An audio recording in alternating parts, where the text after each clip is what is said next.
This episode is brought to you by Choiceology, an original podcast from Charles Schwab. Hosted by Katie Milkman, an award-winning behavioral scientist and author of the best-selling book How to Change, Choiceology is a show about the psychology and economics behind our decisions. Hear true stories from Nobel laureates, authors, athletes, and more about why we do the things we do. Listen to Choiceology at schwab.com/podcast or wherever you listen. As if the McCrispy couldn't get any better, Bacon and Ranch just entered the chat. The Bacon Ranch McCrispy, available at participating McDonald's for a limited time. Ba-da-ba-ba-ba. Hi there, my name is Emily. I live in Columbus, Ohio. I have a question about getting over my fear of social media. I am a small business owner. I am a professional coach. I'm pretty successful in what I do, but I have this fairly crippling fear around social media, fear of being judged, fear of saying something that could be interpreted in a way I didn't intend. And, there's just a lot of fear that's wrapped up in this issue for me. And I was wondering if you had any guidance. You're listening to How To. I'm Amanda Ripley. That was this week's listener, Emily, a career coach in Ohio. You might have noticed that she used the word fear a lot in her voicemail to us. 5 times, actually. And it turns out she is not alone. There's actually a term for what she's going through. It's called, are you ready?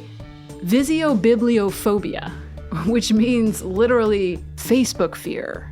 It's a real thing, and it's not just about Facebook.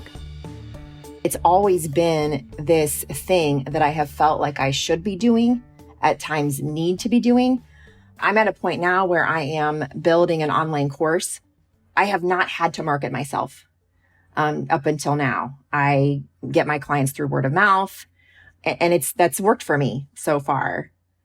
But I'm at this point where I just feel like maybe it's a missed opportunity for me not to work harder to try and get comfortable with social, to, help more people. And how does that feel when you think about doing social media? Oh gosh, terrifying. So I've really given this so much thought and tried to distill it down into a couple of different categories so that you can understand my conundrum. I love a good list. Yeah, me too. So the first one is, I think, the easier one, and that's time. Right now it's just me. Any sales and very little marketing that I do it in between meetings. I'm really not good about dedicating time for sales and marketing. They often fall to the bottom of my list. That's the first issue. The second challenge is fear. I have a lot of fear around social media, and I've got a list around what the fear looks like. A sub-list. Fantastic. A sub-list, yes. But the third that I think is very connected to the second is a lack of mastery. I am much more comfortable with things when I feel like I am an expert. And I'm also a rule follower. And I get the sense that there's a lot of rules that I don't know about social media that resulted in me feeling even less inclined to engage in social. Mm-hmm. So those are the 3. Okay, so lack of time, fear, and a sense of insecurity or worry about your competence. Can we get the sub list of fears, please? Yes. Fears for 500. So the fear of being judged. Mm-hmm. And frankly, I judge a lot. When I see people's social, I'm very judgmental, and I'm fearful that people are going to judge me. I have, major imposter syndrome when it comes to social and, other parts of my life too. What's interesting is that Emily's actually not afraid of taking big risks in other ways. In fact, she spent 12 years as a lawyer before totally switching careers and becoming a coach. So she's learned a lot about how to adapt and evolve. I ended up going into law school kind of by default. I was an anthropology major in undergrad, and I was studying chimpanzees, which fun. This is so funny. I had this internship at a university, and I was literally sitting on a platform above this sort of compound of chimpanzees for an entire summer, and I was taking data on their grooming habits. It sounds fantastic. On paper, it sounds awesome. But for me, it was a nightmare. It was so boring. And they didn't like me. Like if you want to get into the gory details, they would try to throw things at me, if you can imagine what those things may be. So I'm imagining predominantly poop. Yes. Well, yeah. This is actually perfect training for social media. Is it not? As you can tell, Emily has been on a journey that's taken a few years, but she's figured out what she cares most about and what she's good at, which is huge. I can present to a room of 1,000 people and be completely comfortable in that environment. But social is just such a different animal for me. Those seem like reasonable fears. I think you're right. Let's not any of us do social media ever. I think that's a good... Right? We're done here. No, I'm kidding. Of course, anyone who owns a business knows it's not so easy to just opt out. After all, roughly 3 in 4 Americans use social media, according to a 2022 Pew survey. So there's just no cheaper way to get the word out. And like a lot of other tools, social media can be a boon to your business if used the right way. But how do we know what that is? Time to bring in this week's expert. Hi. So my name is Susie Wagner. I am the president of a company called Brand and Buzz. It's literally what I do. I help people refresh and create new brands. And then the buzz side is kind of publicity and PR. Susie's a friend and former colleague of mine and a marketing wizard. She has traveled the world promoting huge brands that you've heard of, small nonprofits you haven't heard of, and even entire countries. And one thing to know about her is that she's unafraid of social media and just about everything else. You might even call her a visio-bibliophile, if that were a word. On today's show, she's going to help Emily and all of us get over some of our social media fears and listen to others so we can dodge the poop, so to speak, and make these platforms work for us, not against us. Stay with us.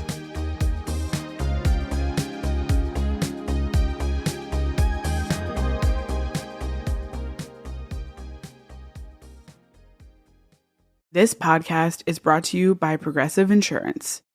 Most of you listening right now are probably multitasking. Yep, when you're listening, you're probably also driving, cleaning, exercising, or maybe even grocery shopping. But if you're not in some kind of moving vehicle, there's something you can be doing right now. Getting an auto quote from Progressive Insurance. It's easy, and you could save money by doing it right now from your phone. Drivers who save by switching to Progressive save nearly $700 on average, and auto customers qualify for an average of 7 discounts. Discounts for having multiple vehicles on your policy, being a homeowner, and more. So just like your favorite podcast, Progressive will be with you 24/7, 365 days a year, so you're protected no matter what. Multitask right now. Quote your car insurance at Progressive.com to join the over 29 million drivers who trust Progressive. Progressive Casualty Insurance Company and Affiliates. National average 12-month savings of $698 by new customers surveyed who saved with Progressive between June 2021 and May 2022. Potential savings will vary. Discounts not available in all states and situations. It's time to reboot your credit card with Apple Card. You work hard for your money, so you should be able to spend it on the things you actually want. With Apple Card, you can kiss fees goodbye. There aren't and never will be any annual, foreign transaction, late, or over-the-limit fees. Not even hidden ones. Apply now in the Wallet app on iPhone and start using it right away. Subject to credit approval. Late or missed payments will result in additional interest accumulating toward your balance. Variable APRs for Apple Card range from 15.49% to 26.49% based on creditworthiness. Rates as of March 1st, 2023. To be good at social media, it doesn't hurt to actually be super social in real life, which is how Susie Wagner and I first met over a decade ago at Time Magazine. She was in advertising sales and I was on the editorial side. I was a reporter. And traditionally, those two worlds don't mix at all. Yeah. For lots of reasons. Yep. So, but when I got to the Washington Bureau, I'm in my office working away, probably grumpy about something. And this blonde burst of sunshine comes barreling through the door. And it's Susie Wagner. And she wants to talk to me. She wants to know me. She wants to tell jokes. She wants to know what I'm up to. And I was like, what the F is going on here? Because this does not happen. And so I was kind of like, polite, I think, Susie. You were polite? so nice, Ish. Amanda. Okay. But I figured that was it. Like, I don't know who this person is, but I don't talk, ad people don't talk to reporters. And then she just kept coming back, just relentless. And then we became good friends, and she did things I'd never seen anyone do. Like, she would get all the Washington correspondents, people who covered the White House and the Pentagon, to go on these tours for... I like to call them field trips. For like VIPs. I mean, you can't come to DC and not do some kind of a tour, right? And I've lived here a long time, so we rented a bus, and we invited all of our guests to hop on the bus, and then I commandeered the microphone and would sometimes make up facts, sometimes share actual knowledge.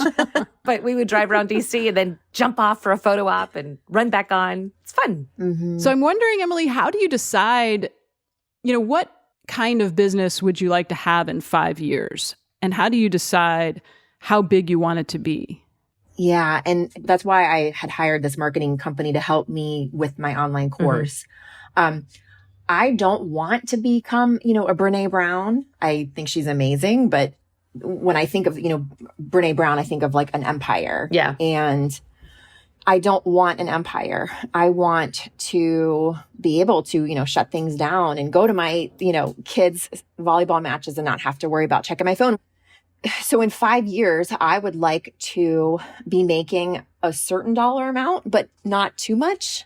So you want to scale your business up. You want to make more money, but you don't necessarily want to be working all the time. And do you want to have more employees? Do you want to expand your company that way? No, I really don't. My husband would love me to do that because I think if he had his choice, I'd build an empire. Yeah, then he could retire. My husband wants to do the same thing. Yeah. But you're right. I do want to scale it. And is it possible that I'm asking for too much? No, not at all. And I just have to say, social is great. It's so fun and it's quick and it's easy and it's on your phone and you can make any kind of jokes. You can be light. For your online course, when you roll that out, absolutely you should be doing an integrated marketing campaign, and you don't have to feel like you're ever going to do it wrong. You just have to be true to your own voice and consistent in the things that you say. Don't be executive coach Emily with the weird radio voice. Like, be Emily, because Emily's great. I really like Emily. I want to hang out with you. I think we should just, make Amanda jump on and off the bus with us wherever we go. I love it. And then you can do your little posts on LinkedIn. Like, hey, just want to tell everybody this exciting news. I'm launching a brand new course. Hope you tune in. And maybe, do you use Facebook ever? I have a Facebook account. I don't use it. That's fine. If you do have a lot of friends on Facebook, or you find, because you're a person-to-person small business, so Facebook can be really effective for what you're trying to do. Likewise with Instagram, and they link. So if you could do a quick video, like a story, and just say, exciting news. We just launched our course. It's going to change your life in 5 weeks. Go to my website for more information. Yeah. The most important thing is integrate the messaging. So it's not just Coach Emily.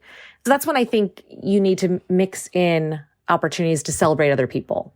And even better if they celebrate you. So maybe one of your clients says, I just had this amazing session with Emily and it changed my life, I love that. Celebrate other people. Yeah, because it does feel gross to be promoting your stuff over and over. It doesn't feel authentic. It doesn't feel like that's not who you are from what you said. Well, I think that what you're saying about celebrating other people and really focusing on that resonates with me. But I think that when it comes to my own self-promotion, that's where I am just, it's such a barrier for me. And if I can really focus this on celebrating other people and then maybe weave in a couple of things about what I'm doing. Totally. Well, even like at your kid's volleyball game, like when you go watch the kids at volleyball, you could snap some pictures. You use your professional lens to tell a story. So I watched Coach so-and-so cheer on Amanda, who was really having a tough day, and it totally turned her game around, and she won with 3 points and a spike, or I don't know, whatever the language is.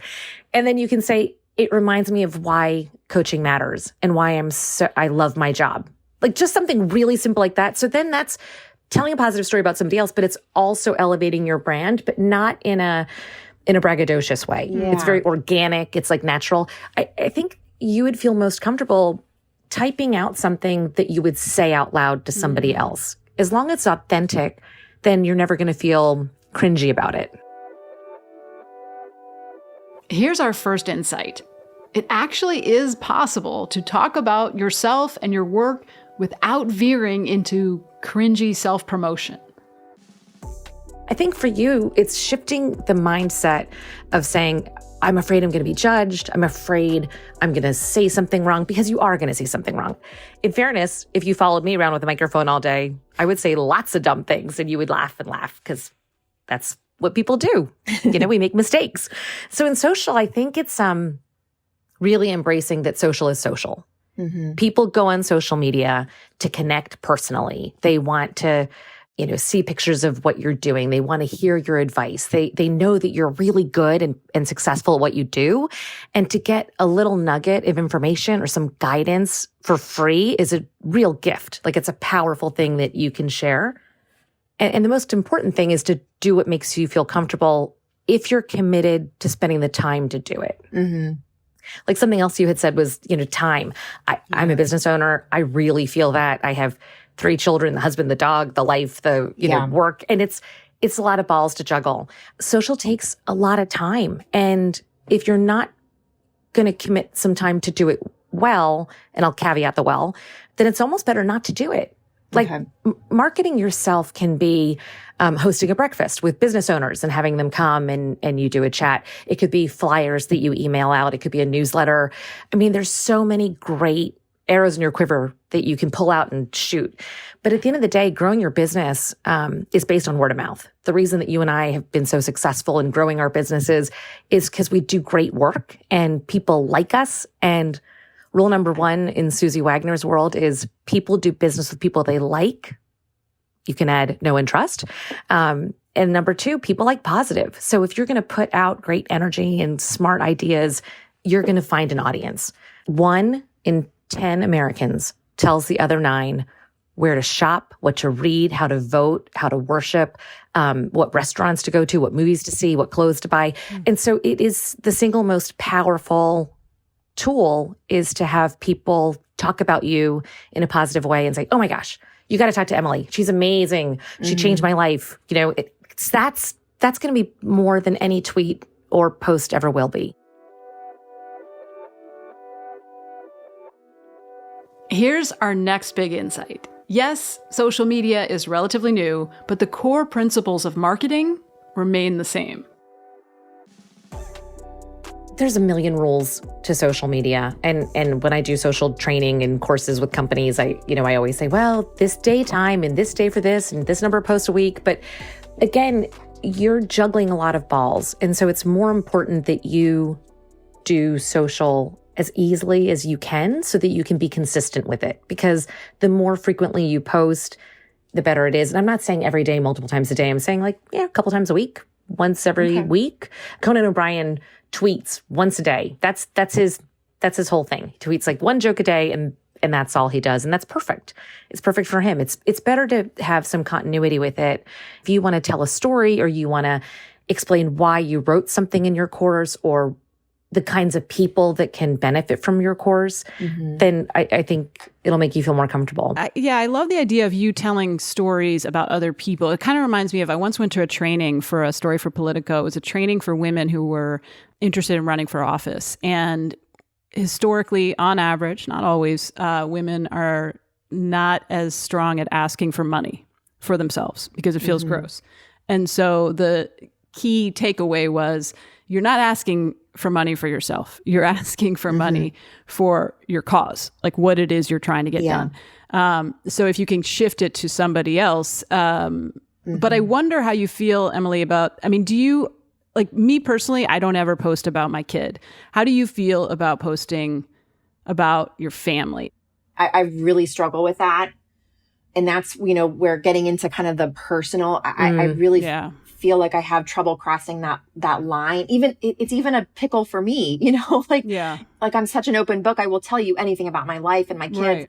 But when it comes to like the consuming public that I can't easily define, I think that's where I really have trouble sharing. But what you're saying about making it authentic to me, this is very helpful, because what I'm hearing you say is that I can kind of create my own rules. Totally.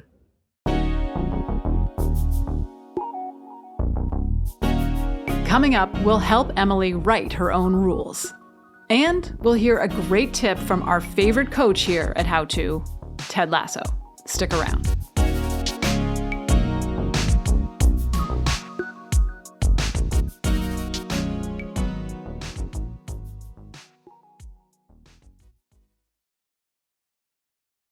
This episode is brought to you by Choiceology, an original podcast from Charles Schwab. Choiceology is a show all about the psychology and economics behind our decisions.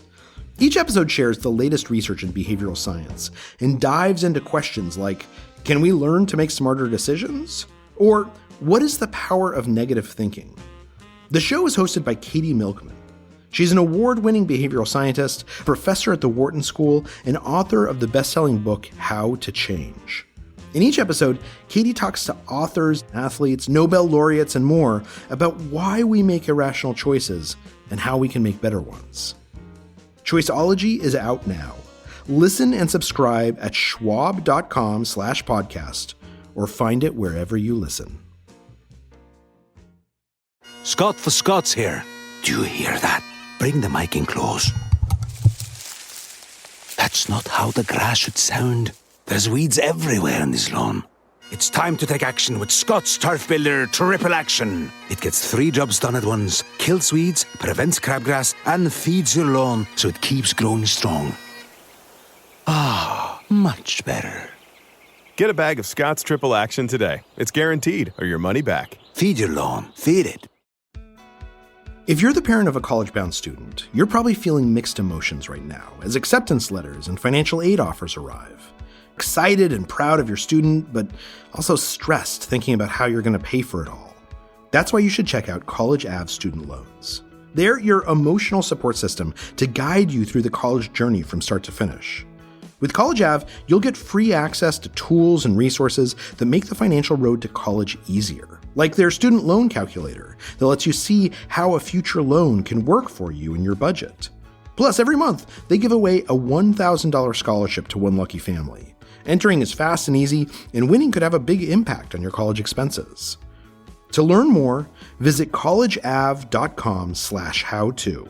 It's a better student loan experience. There's no purchase necessary to enter or win the scholarship. See official contest rules for details at collegeav.com/howto. Hey, How To listeners, we need your help with something. We're working on a new episode about ChatGPT and all the new AI technology that's been all over the news. You know, the technology that's going to destroy us or save us or some combination of both. And we have a lot of questions, and we think that maybe you do too. So reach out and tell us, what do you want to know about ChatGPT that we could help you figure out? What fears do you have? What hopes do you have? Are you interested in how to harness its powers for good? Send us a note at howto@slate.com or leave us a voicemail at 646-495-4001. Do it right now, because I know a question just came into your head. Don't wait. howto@slate.com, 646-495-4001.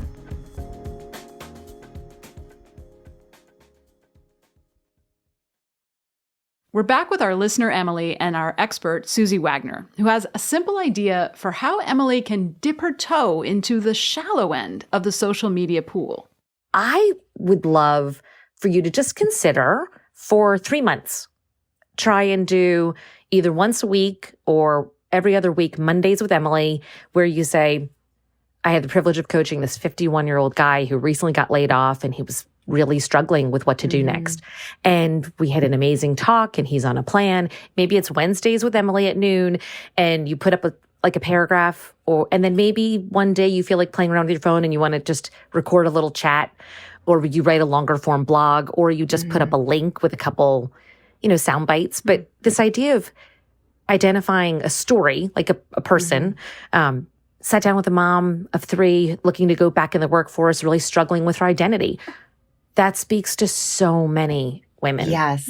And then suddenly people say, oh my gosh, Emily is doing work with women who's looking to get back in the workforce. That gets talked about at book club. That gets talked about, at the exercise class. And then you start to drum up new clients. My wheels are turning. This is so helpful, Susie. And I mean, I think this is kind of the key for me, because no 2 clients of mine are ever the same, but by taking the focus off of me and sharing stories about other people, I think a lot of people would benefit from that, from hearing those stories. And it would make it a heck of a lot easier for me not to focus on the me part of it. Yeah. I mean, you can hear it in your voice. Like, you're passionate about your clients and you see them as each one being unique, which is awesome and why you're good at your job. Susie's given you really good homework to sort of try that out, get in a routine on it, which seems really important. And I sort of begs the question, like, Susie, do you ever tell clients not to do social at all? Like, just forget about it? I think I just did. People listening, that's are okay. Like, she's terrible at her job. Yeah, I mean, look at it.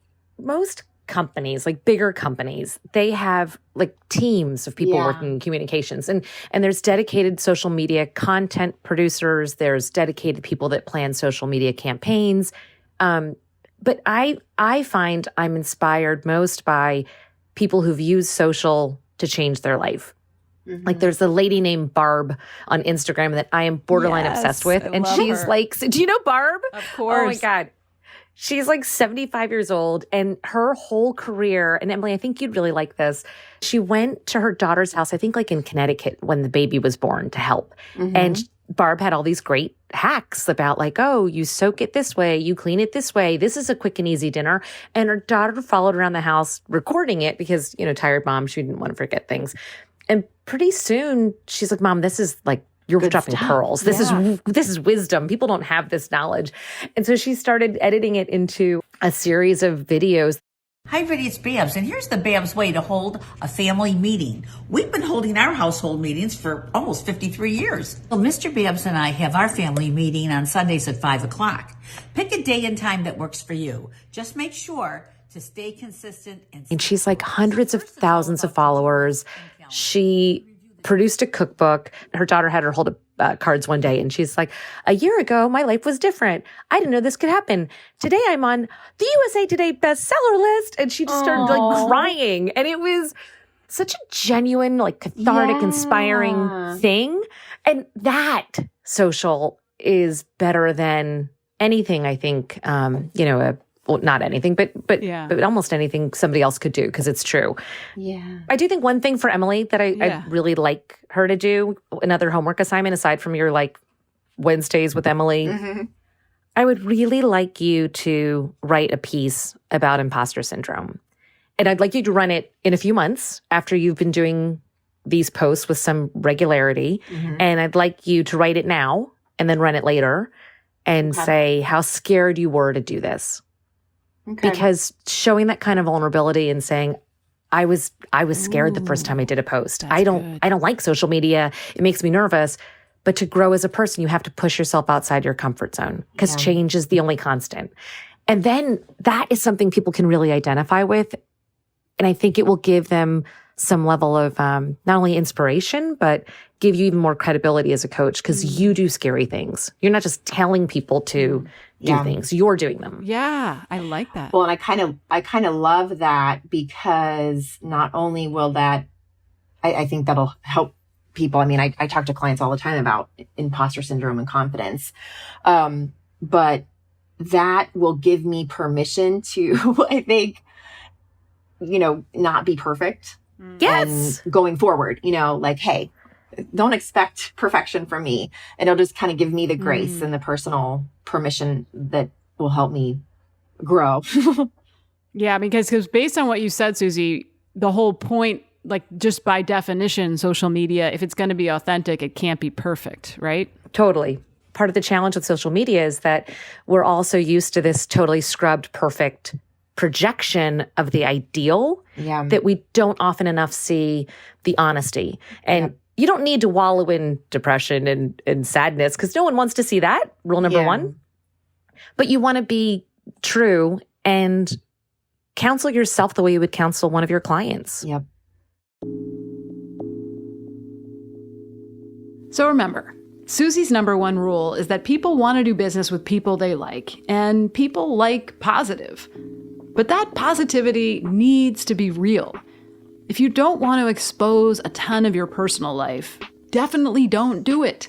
If you want to focus on other people's stories, that's great. Write your own rules. In the end, it's way more important to be true to you than to be prolific. Amanda, what do you do on social? Oh, shoot. I should have seen that you were going to turn this around. I have an uncomfortable relationship with it to this day. I mean, I think when I have a new book coming out, I feel like I have to promote.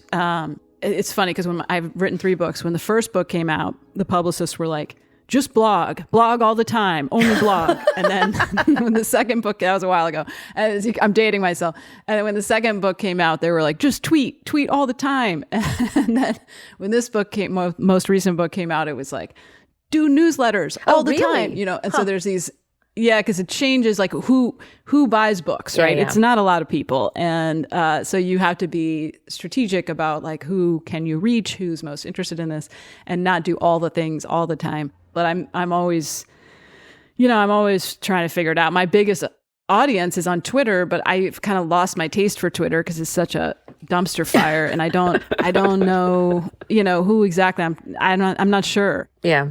The algorithms are tricky because they always are changing. So the way people connect or the way the communications professionals think people connect is always changing. And that's why my advice to people has always been do what feels right to you, that you will do consistently and do well, but let go of that perfectionist thing. Give yourself the advice that you would give your clients, because as an executive coach, you have a very different kind of business. And so you're people to people, but you have to do it in a way that makes you feel really comfortable. Otherwise, you're not going to sustain it. And bad social is worse than no social. That's where I am right now, is no social. And so I have to. So you're doing great.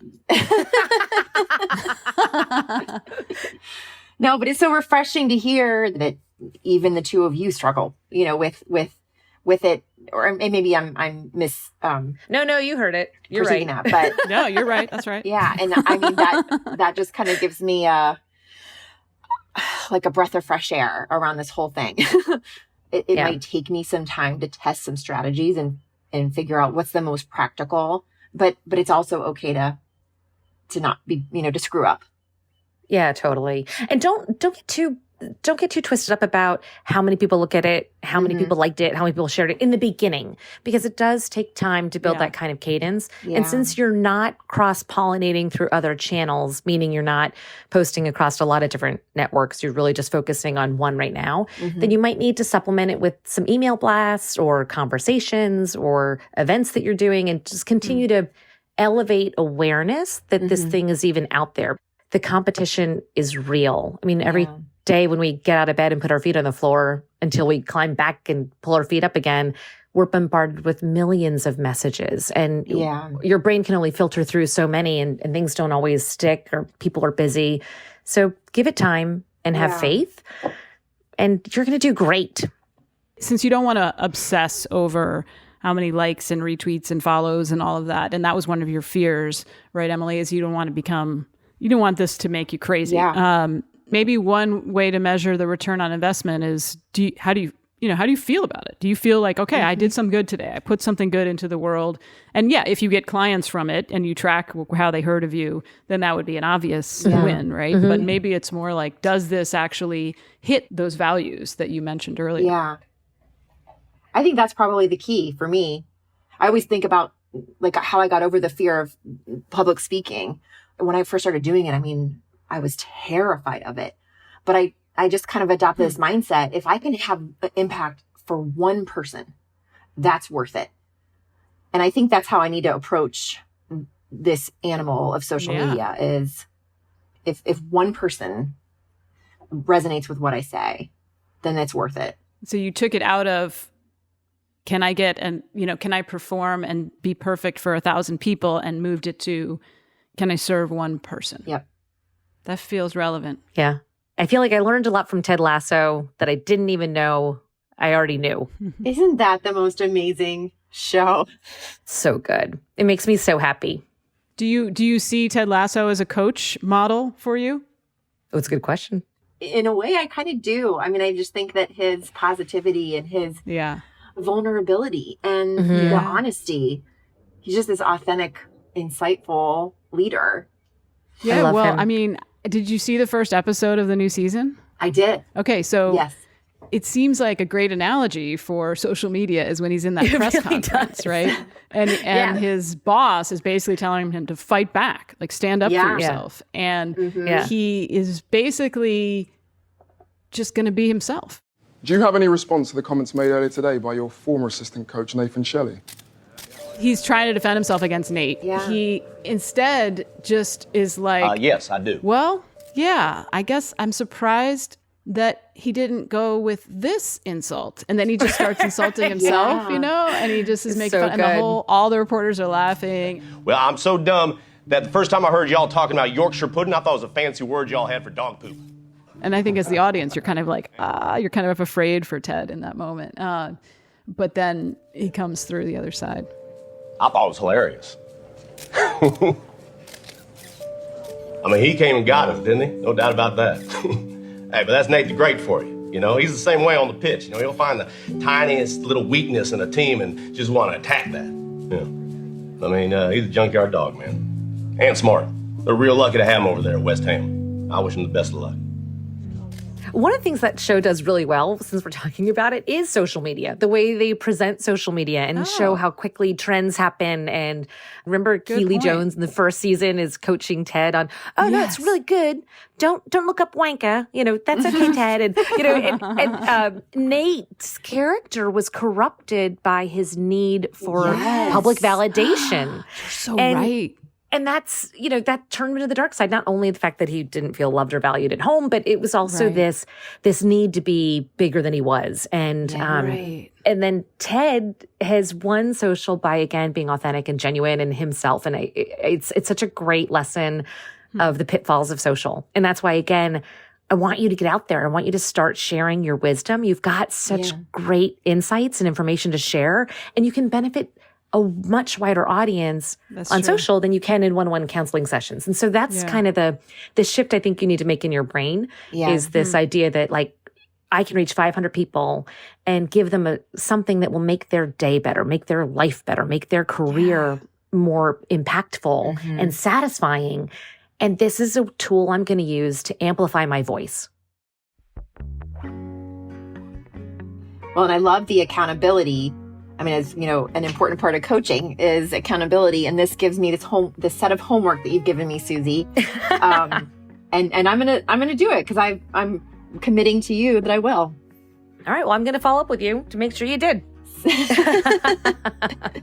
Well, thank you so much. This has been an absolute treat. I've really enjoyed talking with both of you. I loved being here. Thank you for asking me. And Emily, I'm so excited to see what you do with this and how you're going to help so many people in your area. I certainly hope so.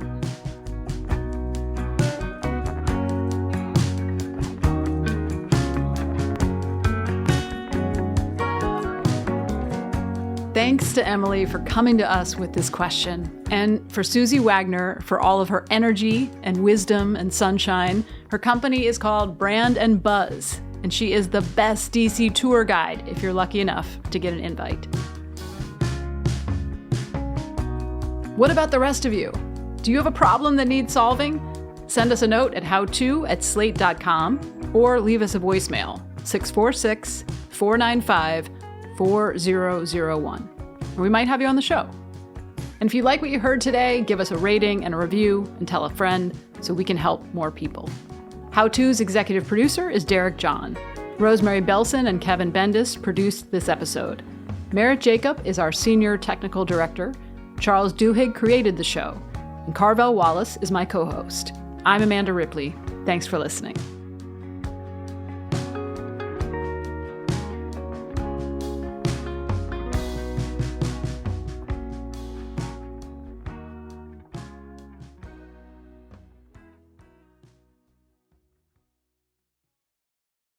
Hey everybody, it's Tim Heidecker. You know me, Tim and Eric, Bridesmaids, and Fantastic Four.